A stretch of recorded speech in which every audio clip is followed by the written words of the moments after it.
10 years ago, we didn't have the same amount of data. Data is the fuel for the AI.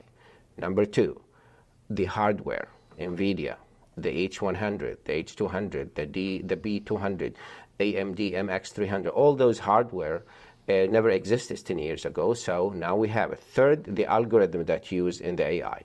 So having all the three of them happening at the same time gave us this inflection point where now it's really the time for the AI to have its prime time.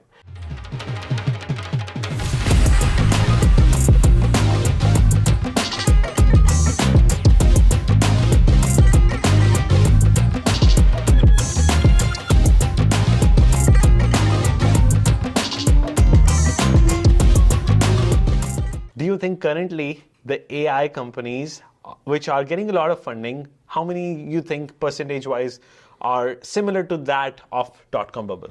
We don't have that many companies that actually work in an AI because it's expensive to hire anybody in AI. This is number one. Number two is AI is not new. AI been in the industry since 1940s. So it went just through winters. Now, this is one of the questions always been asked about it. Why now? Why AI is hot now? The answer is actually in 3 points. 10 years ago compared to today, 10 years ago, we didn't have the same amount of data. Data is the fuel for the AI.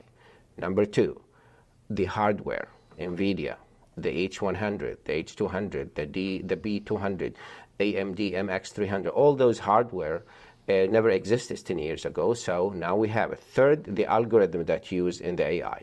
So having all the three of them happening at the same time gave us this inflection point where now it's really the time for the AI to have its prime time. Now, I was given a training to engineers from Ferrari. And I explained that point to them from their own perspective. I told them the data is like the fuel. It's like the gas. The hardware is like the car. And the algorithm is like the driver. You're not going to win without having all the three. So when you have all of them together, you're going to go full speed. Now, of course, some companies going to fall, some companies going to, flip, some companies.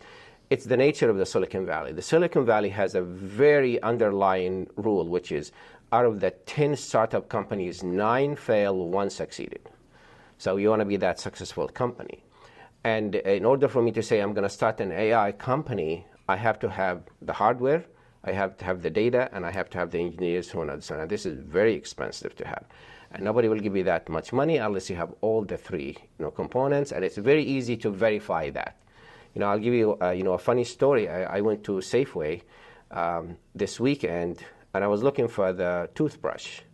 And then I look at a box, which is from Oral-B, which is a well-known brand in the industry, and in the box saying, this toothbrush comes with AI. There's a sign of AI, and I have to stop for a few seconds just to make sure I'm reading this right, I'm not hallucinating about that. So I looked at this and say, AI toothbrush? And it's $200, by the way. So I looked at it, the statement on the box, and it's actually the AI word, was displayed in a prominent, it's really clear. It's a prominent, position saying the toothbrush will understand your needs and adapt. Okay, so that tells you about how people looking at the AI, if they can just throw that word and people are gonna pay attention and then buy the product. The issue with the AI is it is not a new technology as much as it is a tool. That this tool, you add it to anything, and it's going to do 3 things to any task. Going to do the task more accurate, faster, and cheaper. And you will notice something else. You're going to see that we hear a lot about the layoffs going on in the Valley. The reason for this one, mostly because of the AI, because companies realize that I don't need to have 5 people to do that work. I can do it with 2 plus AI. And when they have this kind of mentality and mindset, you're a CEO of the company. I came to you and I told you, listen, I can have this program or this tool where you can save money and time and staff. Those are the 3 things that the business people are looking for. Then you can say, okay, sit down, let's start. And you can prove that. I heard from so many of my friends who own companies or started a company, they say the email communication is better now because they're using that, the ChatGPT or Gemini, whatever tool they have there, just to make sure that they have a better understanding. The code is better. Why? Because just they can throw the code on the tool and it can just read it and make it better and look for the bugs. Technically speaking, and I was talking to my student yesterday in one of the classes, which is about computing and ethics, I was talking to them about it, and I told them, okay, look at it this way. We have a very good friend of yours. That friend cares about you so much, but that friend is the smartest person on the planet. So every time you're doing something, you're going to tell you can do it better this way. That is AI for you. It's not replacing you. It's assisting you to be better.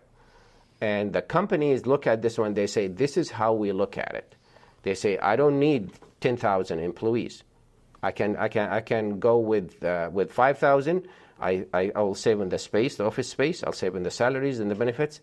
And the AI will never take a vacation, will never complain, will never have benefits. So I'm saving money on all this. And this is why it's attractive. From one side, you see companies are building. From one side, you see companies are reducing the workforce. So it's not like the .com where you just add .com. And I remember those days like it's yesterday. You add .com to your business and people are going to throw money on you like crazy. That's the best explanation of AI I've heard. That completely proves why you have won the Instructor of the Year award so many times. And I really admire you sharing in-depth analysis.